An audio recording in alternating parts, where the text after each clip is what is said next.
Assalamualaikum warahmatullahi wabarakatuh. Alhamdulillahirrahmanirrahim. Wassalatu wassalamu ala sayyidina Muhammadin wa ala alihi washabihi ajma'in. Komplit ya.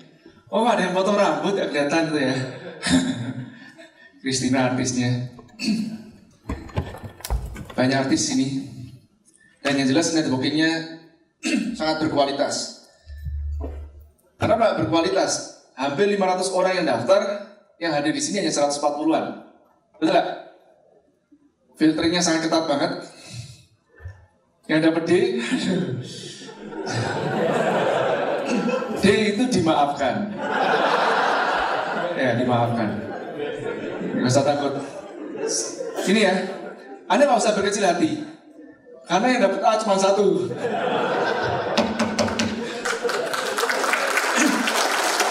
Oke, yang dapat A besok kita suruh sharing boleh?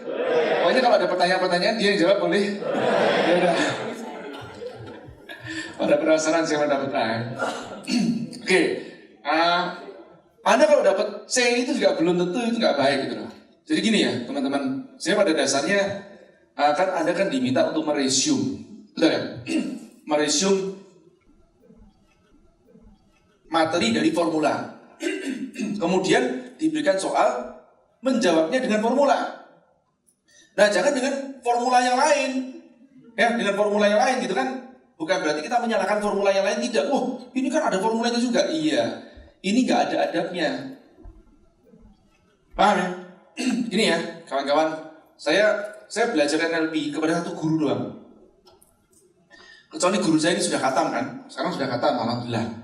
Terus guru saya merujukkan saya ke tempat guru yang lain. Jaya, kamu lanjutin ya ke tingkatan berikutnya si Anu, kan begitu ya? Saya akan ikutin, karena itu adab saya. Paham ya? Nah, guru saya Pak Wiwoho. Saya belajar NLP kalau di total tahunnya itu 7 tahunan. Karena nggak bisa langsung. Pak Wiwoho kan dulu kan masih banyak proyek ya.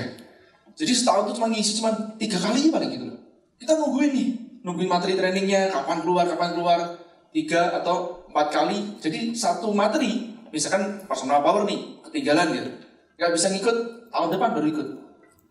Seperti itu. Jadi sampai Pak Wiwoho itu mengadakan sertifikasi pertama kali setahu saya itu sekitar tahun 2010-an. Jadi nggak pernah ada sertifikasi sebelumnya. Padahal 2003 sudah, 2007 ya saya sudah ikut ya, masalah 2007. Nah, jadi sampai lama sekali. Total sertifikasi untuk di practitioner-nya saja itu sekitar 17 hari. Nah, kalau teman-teman ngikut yang cepat kan versinya 5-7 hari mungkin kan. Nah, kita nggak ikut yang lama versinya. Terus ikutnya 2 hari, ada yang 2 hari, ada yang 3 hari. 2 hari cuma 1 doang masalah. Yang personal power 2 hari, 3 hari. 2 hari. Nah, habis itu ikut yang 3 hari. Nah, kalau nggak managing with NLP on sales ya. Terus baru ikut yang kelas training for trainers ya, itu 3 hari ya. Nah, dulu 3 hari. Sekarang 2 hari ya. Dulu 3 hari. Terus additional itu 4 hari setahu saya. Additional berapa hari? Nah, itu 4 hari. Sertifikasi kalau salah 4 atau 5 hari, saya lupa. Ya, itu baru tahapan practitioner. Master practitioner nanti ada lagi. Kira-kira atas practitioner nggak salah 10 harian ada. Nah, terus suatu saat ya, saya duduk, ini Pak Wiwoho ini, saya duduk di situ. Jadi kalau Pak Wiwoho ngadain acara itu memang nggak ada namanya soundingnya berlebihan. Beliau tuh memfilter banget orang yang kemakan iklannya beliau itu adalah orang yang insya Allah nyari ilmu. Paham ya? Karena nggak ada sensational overnya sama sekali. Saya pernah tunjukkan contoh copywritingnya Pak Wibowo seperti apa, iklannya nggak ada sensational overnya. Plain gitu loh, kayak akademisi banget gitu loh. Tapi itu orang yang mau cari ilmu, nyangkut, bener gitu loh. Jadi sampai situ, waduh, nggak diajarin kayak cepet ya. Nggak diajarin trik-trik menipu orang ya. Manipulasi ya, nggak ada. Nah, suatu saat, saya duduk di kelas sudah practitioner, master practitioner waktu itu. Terus saya ngomong gini sama Pak Pio, Pak, izin tanya Pak, orang-orang yang melankolis, saya tanya begitu, Itu saya baru ngomong begitu, dipotong Pak Wibowo. Stop, Pak saya stop. Tidak pada tempatnya Anda berbicara kayak bahasa itu. Apalagi Anda sudah di kelas master practitioner. Itu bukan NLP. Oh, paham. Saya minta maaf Pak, saya salah. Selesai. Ngerti gak? Nah itu adabnya gitu loh. Imam Syafi'i mau belajar sama Imam Malik pun juga gitu. Yang menjalani Malikiyah. Tidak tetap ngeyel di gua Syafi'i tunjukin, nggak bisa gitu. Anda mau keluar ruangan gitu loh. Iya kan? Makanya pas ditanya suruh dia ulang dan pelajari kitabku, sudah hafal. Gitu sudah hafal. Ya, mau belajar sudah seperti gitu duluan. Itu yang disebut namanya guru datang pada saat murid siap. Itu pada dasarnya apa? Ilmu itu pantas diterima oleh seseorang atau layak diterima oleh seseorang pada saat muridnya itu pantas juga untuk menjadi murid. Atau dalam hal yang lain tafsirnya, kadang kita itu nggak paham suatu ilmu, kita pelajari hari ini kita nggak paham. Nanti pulang, atau ada pulang dari sini nih 5 hari, baca buku yang dulu saya pernah tulis, nanti Anda akan merasakan sesuatu yang berbeda. Nah, kenapa? Loh kok bisa? Oh ini paham sekarang nih. Nah, kenapa? Sebetulnya bukunya sama, bukunya diubah. Jadi ilmunya sama. Videonya juga sama mungkin, didengerin. Tapi didengar yang pertama, itu dia belum siap. Didengar yang kedua, dia sudah siap. Paham ya? Sehingga dia paham. Ini pentingnya sebetulnya untuk melakukan pengulangan, repetisi. Kalau Anda ikut kaji dengan kita, tiap hari Selasa, hampir 3 tahun ya sudah. Ini yang di VIP itu hampir semua lah. Itu member dari Juragan Ngaji. Karena di tempat kita warga kampung Juragan ya bisa dikatakan wajib lah gitu ya untuk mengikuti. Junjun juga ya. Ada Putri itu sudah dari belum nikah ya. Tahun lalu Putri tidak ikut sini nih. Dan ini luar biasa, menurut saya jadikan suatu pelajaran adab yang sangat tinggi banget ya teman-teman. Tahun lalu TFM itu diadakan sebelum Kopir Akbar. Dan Putri tidak lolos TFM. Nggak sakit hati, tetap datang ngaji. Kemudian jadi pembicara Kopir Akbar, tetap mau. Nggak, sakit hati nggak mau Dan tahun ini dia jadi peserta di TFM. Tahun lalu Anita di mana? Mana Anita? Daftar jadi volunteer dan nggak diterima. Nggak sakit hati, datang tidak boleh masuk ruangan, tidak masuk ruangan. Nungguin teman-teman pada keluar, tanyain dapat materi apa, boleh dia nggak catatannya, boleh nggak foto-foto apa, slide atau apa. Dia pelajarin terus tanya-tanya. Jadi dia ada di sini 3 hari. 3 hari ya mesti. Ya. Nah, nggak sakit hati. Itu ada. Nah tahun ini dia jadi volunteer. Buat saya, itulah manusia harus diuji dengan waktu dan kejadian. Kalau buat saya, kita sebagai seorang pemimpin, jangan jadi orang gak enakan sama orang. Karena dari situ nanti itu menjadi umpan buat kita. Menarik orang yang oportunis, mencari orang yang tidak beradab. Nah jadi kalau buat saya diemin aja orang itu, diuji aja dengan waktu. Ya enggak? Wah ngomongnya jelek, ya sudah. Pusing amat sama omongan orang, bener gak? Saya alhamdulillah dapat guru-guru yang terbaik selain Pak Wibowo tadi, itu guru formal ya. Ada guru informal, Om Bob. Kalau sama Om Bob deh banyak kenangannya banget. Kalau diomongin ada baperan, suatu saat saya pernah dikerjain gitu kan, di telepon, pas saya telepon gitu kan, saya tanya, di samping Om ada Om Bagiono ya? Siapa?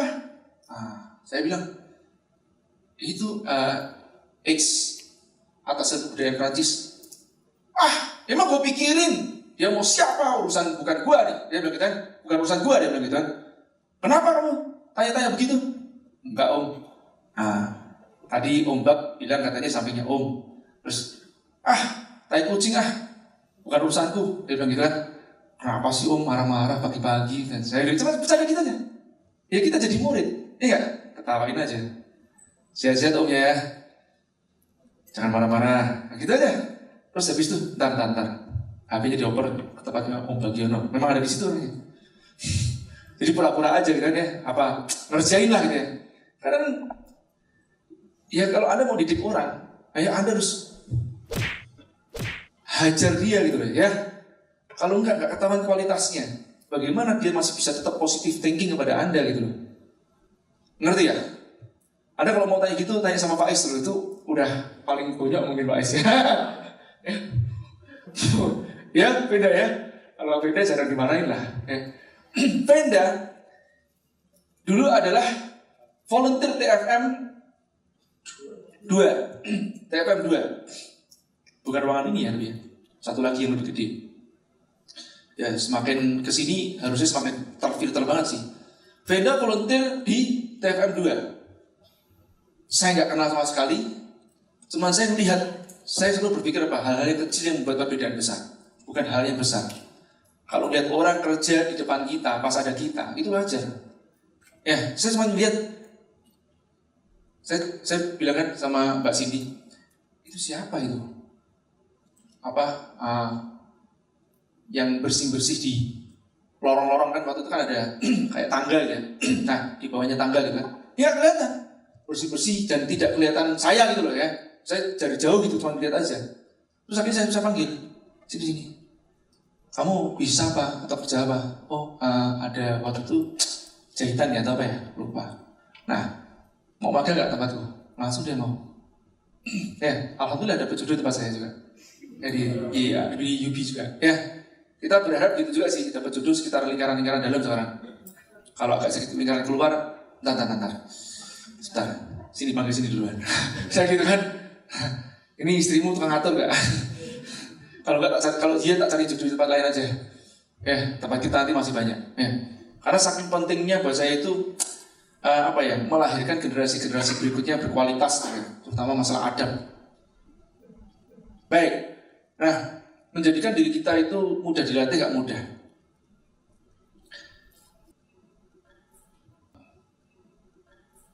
Perlu kesabaran dari orang yang melatih dan perlu kesabaran dari orang yang dilatih. Gitu ya. Saya suka film ini, film lama. Yang film lama, bukannya versi baru. Judulnya Karate Kid, Anda tahu? Nah, yang suhunya itu namanya siapa? Miyagi ya, pakai G bukan B. Yang sebelah kanan namanya siapa? Muridnya? Daniel. Jadi Daniel kan sering dibully nih. Saking sering dia dibully. Kalau nggak salah dia itu di Karate Kid ini syutingnya di Jepang kan ya? Syutingnya di Jepang ya. Jadi dia pas tinggal di Jepang kan dibully terus sama siapa? Orang-orang gitu ya. Saya lupa itu di Jepang atau di Amerika ya. Amerika nggak salah. Karate Kid syutingnya. Karena ini udah lama banget, tahunnya itu 80-an berapa ya? 4, 87. Mungkin ada sebagian belum lahir. Nah, jangan nonton film yang seri kedua. Yang versi kedua menurut saya bagusan versi pertama. Karena yang versi kedua itu nggak pas disebut Karate Kid sih. Karena kungfu. Kungfu Kids mungkin ya. Soalnya kan yang latih si itu, Jackie Chan. Yang main anaknya Will Smith loh. Nah, ini yang pertama ini, filosofinya dapat banget. Ya. Nah, suatu saat Daniel San, si Daniel ini lapor lah gitu loh. Dia minta diajari kungfu sama si Miyagi karena dia tahu bahwa si Miyagi ini jago kungfu karena dia sering dibully. Terus dia datang. Ya, dia datang. Nah, singkat cerita, dia disuruh ngecat. Habis itu disuruh ngamplas, protes terus. Ya, sampai ya maksudnya ngeluh tahan sampai gak kuat dia ngomong. Nah, dan singkat cerita, ya kita tonton sama-sama.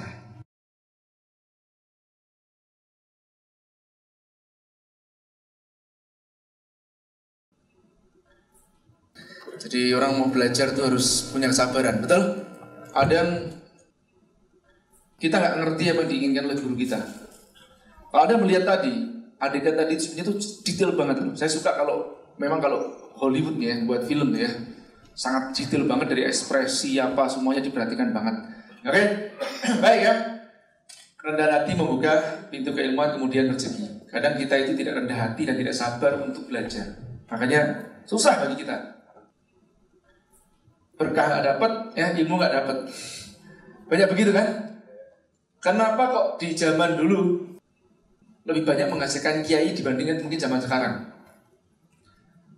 Kalau zaman dulu tuh orang tuh nggak tergoda oleh sosial media dan yang lain-lain. Ini kita akan semakin susah melihat orang yang berkualitas kayak kiai. Kenapa? Baru belajar sebentar di YouTube, sudah cuap-cuap di Instagram. Bener nggak? Baru belajar agama, baru bentar aja.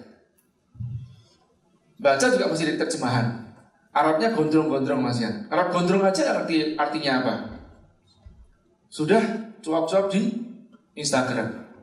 Kalau zaman dulu beda. Orang masuk pesantren, disebut santri aja harus menguasai 14 cabang keilmuan, baru disebut santri. Belum disebut dai atau disebut apalagi ustadz atau kiai. Sekarang enggak, ustadz tuh gampang banget. Lu ngoceh, bawa ayat sebentar, mereka dengerin, lu dai atau lu ustadz kan namanya. Ustadz bukan dai, ustadz. Gitu ya. Kenapa ya? Karena sudah orang tidak kesabaran lagi untuk belajar, maunya hasilnya semuanya cepat gitu loh. Akhirnya hal yang sifatnya cepat itu tidak menghasilkan yang disebut namanya keberkahan atau adab itu sendiri. Ada paling gampang itu seperti ini nih. Ada duduk di sini nih, yang biasanya di panggung, suruh duduk itu paling susah. Benar nggak? Saya punya teman-teman seperti itu, yang udah biasa di panggung, udah biasa di sini, itu duduk nggak bakalan betah tuh dia akan keluar. Kenapa? Gak betah. Kenapa gak betah? Ya biasanya ngajar orang. Biasanya ngajar orang bukan diajar gitu ya. Nah, kalau saya waktu itu membuat target 1 tahun saya minimum ikut 2 kali pelatihan. Gak usah takut ya masalah ngantuk, gak masalah. Cuman saya tuh kalau ngantuk saya biasanya gini juga. Dapat tips.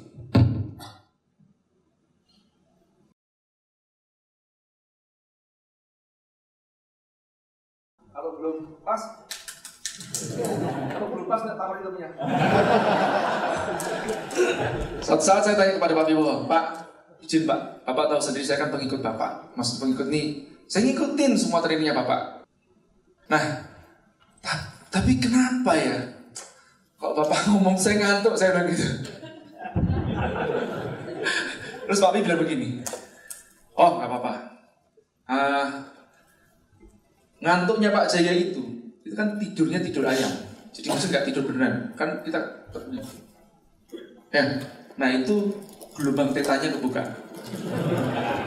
Ya, dan saya memberikan training tidak di alam sadar saja, tapi di bawah sadar. Keren banget ya. Tapi itu serius.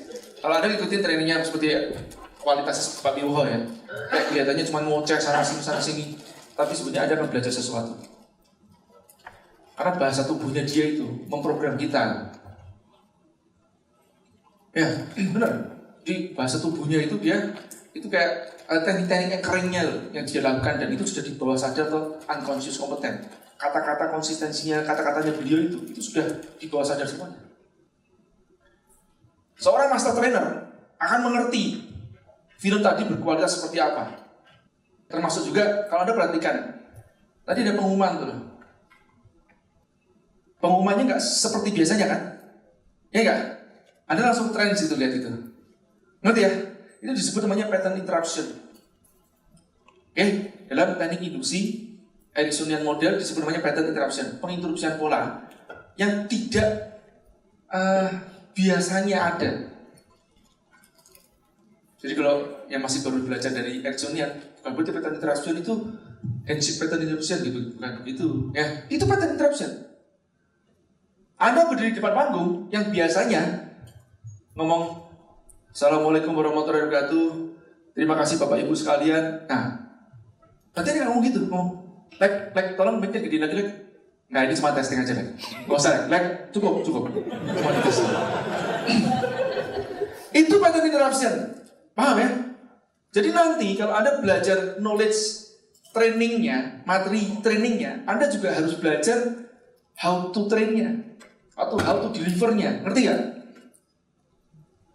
Saya pertama kali berdiri di depan panggung, pada saat nyoba multi level home meeting gitu ya.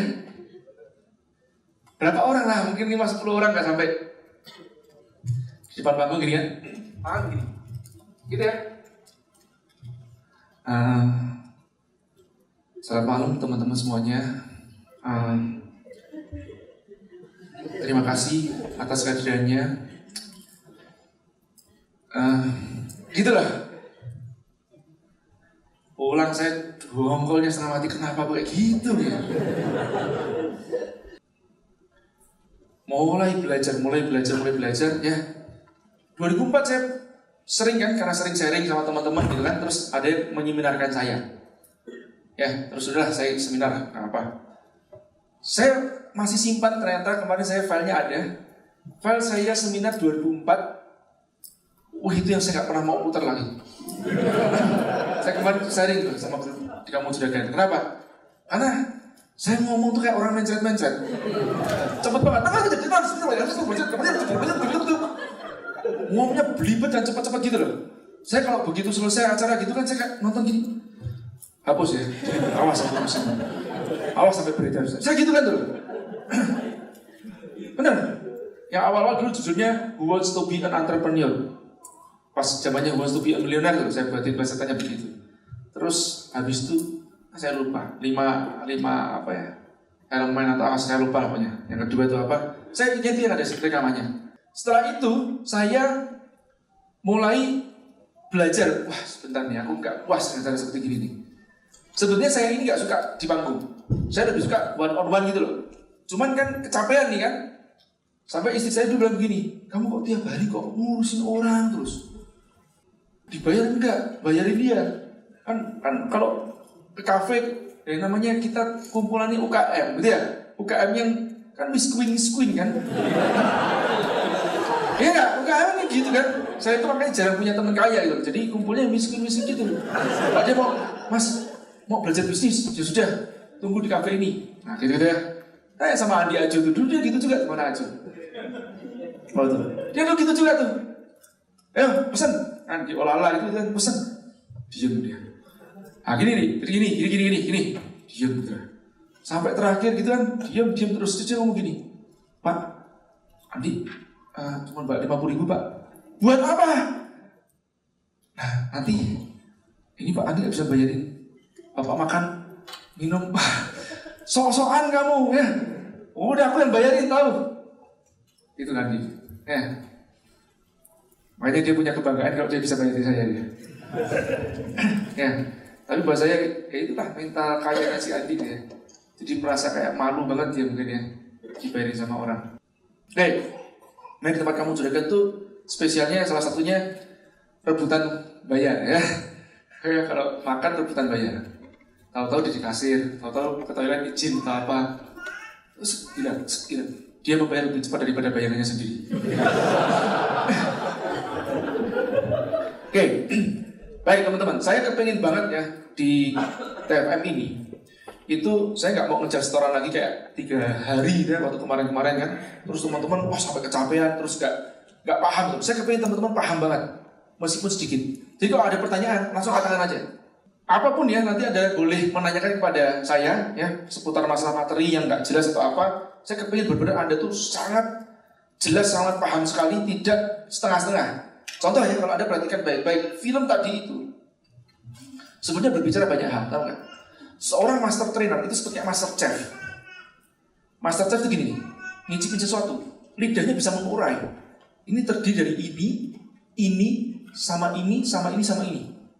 Urutan pembuatannya ini duluan. Pakai alatnya seperti gini, suhunya seperti gini, dia ngerti banget. Itu master chef. Master trainer gitu juga. Begitu dia dilakoni suatu masalah, dia akan mengerti nanti. Oh, itu dia kurang dimotivasinya. Kamu jangan kebanyakan how to-nya. How to yang berlebihan membuat dia ketakutan. How to tanpa why, nggak akan dia bergerak. Kayak mobil nggak kasih bensin, ngerti ya? Atau mobil bensinnya salah, gitu ya? Bahan bakarnya, mobilnya Ferrari mungkin ya, tapi bahan bakarnya solar, nggak narik kan? Atau bahan bakarnya minyak tanah. Nah, Jadi seorang master trainer itu seperti itu. Seorang master bisnis juga seperti itu. Dia ngerti banget. Sampai begini ya kawan-kawannya. Anda perhatikan baik-baik. Nanti kalau Anda sudah sering berbagi. Jadi apa yang disebutnya belajar, praktekin, kemudian berbagi. Anda sering berbagi. Itu intuisi Anda tajam banget. Besok Anda ditelepon seorang, Mas, aku ada masalah gini. Mas, aku mau cerita sebentar, Mas. Nanti aku habis cerita, aku kasih tahu permasalahan apa. Dia sudah tahu permasalahanmu di sini. Dengan caranya dia cerita, dengan intonasinya dia bercerita, dengan pemilihan kata-katanya, sudah ketahuan. Kecuali orang itu sangat jago manipulasi. Paham ya? Kalau Anda bisa ngerti orang itu, misalkan, atau nggak ngerti pun orang itu, yang jelas orang itu tidak bermain peran gitu ya. Anda bisa nebak postingannya dia nggak bermain peran, bukan robot, bukan pakai machine learning. Anda langsung ngerti, oh ini problemnya di sini. Berarti kan baik-baik deh. Orang kalau ngetiknya terlalu cepat, tipe-tipe dan seterusnya, dia biasanya sering kebobolan bisnis. Ngerti ya? Anda cuma 30 tanya begini aja, kamu punya tim manajemennya bagus gak? Nah itu masalah-masalahku ya sudah. Ngerti ya? Kenapa? Gak kriteria, reaktif. Diketik, Anda baru ngetik, dia sudah balas. Anda belum ngetik, dia sudah balas. Kan banyak begitu ya? Dia nyimak tuh loh. Anda ngetik nih, tak dengan sangat teliti, enter, ya. Dia langsung balas, oh enggak mas, begitu. Dia lihat apa? Last out, forget all. Gitu ya. Jadi dia cuma lihat yang last out aja, yang dibaca terakhir aja, yang di bawah di atasnya itu enggak dibaca sama dia. Saya makanya juga jengkel juga sama orang seperti itu. Aku tuh ngetiknya slow writing atau slow typing. Kok kamu bacanya speed reading? Jengkel saya. Ngerti ya? Ada yang saya gitu kan. Baca 2 kali ketukan lebih lambat. Pahami setiap kata-kata yang aku ketikkan karena aku memilih kata-kataku. Saya memilih kata-kata saya. Dan begitu dia edit, saya gak suka. Contoh begini nih. Deskripsikan angka cukupmu agar datang kata syukurmu. Saya begitu ya. Nanti mungkin ada yang ngomong pakai redaksi yang berbeda nih. Ini sanadnya jadi apa? Periwayatannya udah doif kan? Ya. Bukan doif malah itu jelas. Jadi mungkin palsu ya. Waktu tadi yang saya suruh ngedit, saya lupa ya tulisannya apa ya. Ada yang saya suruh ngedit.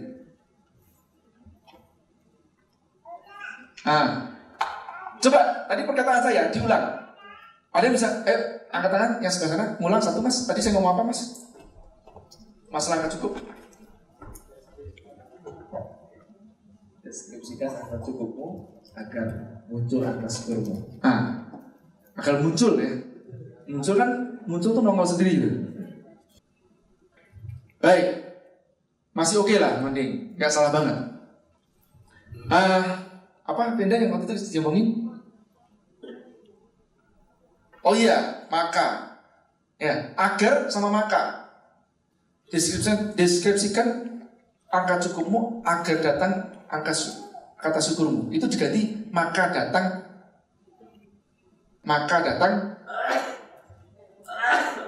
kata syukurmu. Paham ya? Jadi dari kata-kata agar sama maka itu bedanya apa tau gak? Saya ngomong nih, agar itu sebetulnya gini loh. Kata syukur pun itu juga itu hidayah. Dan tidak hanya datangnya dikarenakan oleh angka cukup doang, tidak. Jadi tidak suatu keniscayaan. Agar itu masih ada kita memohon pada Allah, ya, meminta hidayah syukur itu loh, atau nikmat qanaah. Nah, kalau dia ngomong maka itu kayak niscaya gitu. Paham gak? Keniscayaan. Dan hanya ini sebab akibat. Tidak. Sebab itu belum tentu akibat. Paham ya? ada orang yang deskripsikan angka cukup, dia tidak bersyukur. Kenapa? Pelit dia. Itu bukan hemat, tapi pelit ya. Malah karena itu dia tidak bersyukur. Pada saat ngaji kemarin, salah satu ya wujud rasa syukur kita justru malah kita itu materinya kita diminta justru malah menunjukkan rasa syukur kita dengan menikmati, bukan berfoya-foya ya, menikmati hidup ya, menunjukkan bahwa oh ini loh dikasih materi, ya udah pakai pakaian yang berkualitas sedikit, bukan mahal, bukan gengsi, beda loh ya, berkualitas secara fungsi, secara kenyamanan supaya ibadahnya nyaman. Itu rasa syukur. Paham ya? Nah, yang gini-gini harus hati-hati. Nah, kalau Anda perhatikan lagi tadi, Miyake tadi itu, dia master di bidang bela diri. Dia ngerti unsur pembentuk. Paham ya? Satu, dia ngajarkan kesabaran dalam belajar, tapi sekaligus tambah jurus, sekaligus dapat hasil buat rumahnya dia. Itu master tuh. Ngerti ya? Coba kalau Dani Asa gitu ya, misalnya gitu ya. Ini dapatnya cuma satu doang nih, ilmu kan. Tapi dia tidak dapat kesabaran. Kenapa? Nggak diuji duluan, tapi diuji. Itu kan tadi kan ada yang adegan yang nggak ditayangkan juga supaya mempersingkat kan, yang mobil kan ada juga ya, untuk ngecat mobil. Makanya dia diuji kesabarannya dia. Nuntut, aku kapan dapat ilmunya, kapan dapat ilmunya. Di Miyagi ini 3-in-1 langsung dia dapat keunggulan. Ngajarin iya, sabar juga iya, dapat ngecat juga sama ngamplas. Nah itu keren banget tuh ilmunya. Itu master trainer yang bisa melakukan itu. Paham ya? Dan besok kalau Anda ketemu sesuatu, Anda ngerti cara ngurainya. Dengan cara bagaimana? Repetition. Repetisinya, tapi itu repetisinya tidak hanya di satu tempat yang sama, satu kasus yang sama, tidak, kasusnya berbeda-beda. Nalarnya otak itu seperti gini loh. Otak kita itu kan ada namanya synapse, kayak semacam kayak jembatan-jembatan yang menghubungkan, dan ini ada triliun. Oke, terus Anda kalau seandainya belajar sesuatu. Oke, Anda belajar sesuatu ya. Jadi kayak gini nih. Nah, ini kayak gini kan terhubung nih. Ini learning tuh seperti ini. Nah, cuman ini jumlahnya triliun. Nah, ada yang ngomong miliar, ada yang ngomong triliun. Nah, singkat cerita membuat suatu pattern. Nanti ada tandasinya kedua, membentuk pattern lagi, karena ada ulang. Anda mungkin dari situ nanti menemukan studi kasus yang lain lagi. Anda dapat sini. Karena Anda mengulang, Anda ke sini. Nah, saking Anda sudah terbiasanya dengan pattern tersebut, Anda kalau nyetir, ya, sambil ngobrol, sambil apa, sambil macam-macam, sampai rumah, benar nggak? Kadang-kadang kita kepengen kantor, sampai rumah. Karena, aduh, kenapa ke sini gitu ada? Autopilot kan? Autopilot itu apa? Bahasa saja yang nyetir kan? Paham ya? Nah ini yang disebut kalau sudah master ya kayak gitu. Baik itu dalam bentuk training ya, ataupun dalam bentuk bisnis, dalam bentuk chef, keilmuan apapun itu. Ini orang yang fokus, mengulang terus, jadi dia tandes di bawah sadarnya seperti ini. Oke, nah cuma dari sini nanti ada hal yang ada nggak ketahuan nih, dan ternyata ini aja berkahnya kayak kalau kita mengajar di sini nih. Karena kita patternnya sering sampai sini. Ini suatu saat kita nggak ngerti kalau di sini ada pattern-pattern yang lain lagi. Sampai pas suatu saat kita ditanya sesuatu dan ternyata ini bisa menghubungkan ke sini. Oh, ini ada suatu jembatan ilmu baru ketemu. Makanya nggak usah takut kalau Anda mengajar terus Anda dicontek ilmunya sama orang lain. Perhatikan baik-baik ya. Nggak usah takut Anda ngajar, Anda sharing dicontek ilmu sama orang lain. Nalarnya aja, ya, Anda tidak akan kalah harusnya. Kenapa? Karena Anda yang mengajar, Anda lebih berpengalaman dan Anda sudah sampai ke sini nih. Dan di sini ada hal-hal yang lain yang nanti akan Anda dapatkan, yang orang lain cuma nyontek bagian sininya doang. Paham nggak? Jadi nggak usah takut masalah Anda tuh nanti ngaji, wah aku udah cocok sama orang lain. Itu nggak ngerti konsep rezeki. Makanya kalau saya bilang gini, kalau ilmunya terbatas atau pinternya itu nanggung, biasanya susah malah. Hidupnya susah. Kalau goblok sekalian itu malah enak. Kalau pinternya pas-pasan, yang nanggung itu yang susah. Ya saya bercontoh begini ya. Kalau saya udah ada Ustadz Zaki, saya udahlah. Kalau Ustadz bisa, Ustadz aja. Saya begitu aja. Nggak usah saya belajar gitu loh. Ngerti gak? Kayak FBS atau siapa apa? Ada Tangguh nggak jadi ikut ya di sini ya? Ya, atau misalkan ada Kevin atau Tangguh. Kalau dia bisa, dia aja. Saya begitu. Salman masuk tuh ke tempat kita. Ada Rangga, Salman, sama Venda. Saya bilang sama mereka, udahlah kamu bertiga ini cukup untuk megang pemasaran. Kalau kamu bisa, kamu aja. Aku tak ngurusin yang lain. Kan gitu loh. Itu pengusaha. Jika pengusaha itu bukan kalau dia bisa, aku juga harus bisa. Enggak. Pengusaha, kalau dia bisa, sini kerja sama aku. Kan gitu ya. Itu pengusaha gitu loh ya. Makanya kita itu bukan manusia yang luar biasa, kita manusia biasa di luar. Ya. Oke, saya lanjutkan ya. Nah tadi, jadi kalau melihat tadi itu kisahnya Miyagi, wah itu sebenarnya saya lihat, wow, ini sebetulnya filosofi yang mendalam ya, cara mengajarkan kita kepada orang lain.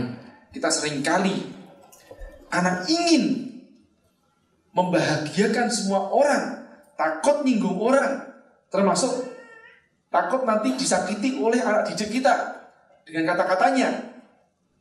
Terus kita lebih memilih apa? Enggak lah, aku gak tega sama dia. Akhirnya kita tidak mendidik dia. Oke? Jadi saya dulu pernah 2003 setelah ikut suatu pelatihan leadership waktu itu di Malaysia, saya pulang 5 hari dari sana, pulang itu tidur cuman di sana pernah tidur 1 jam doang. Di jam 5 selesai, jam 7 berangkat, jalan kakinya setengah jam ke tempat villa. Karena pagi hari jam 5 belum ada shuttle kan.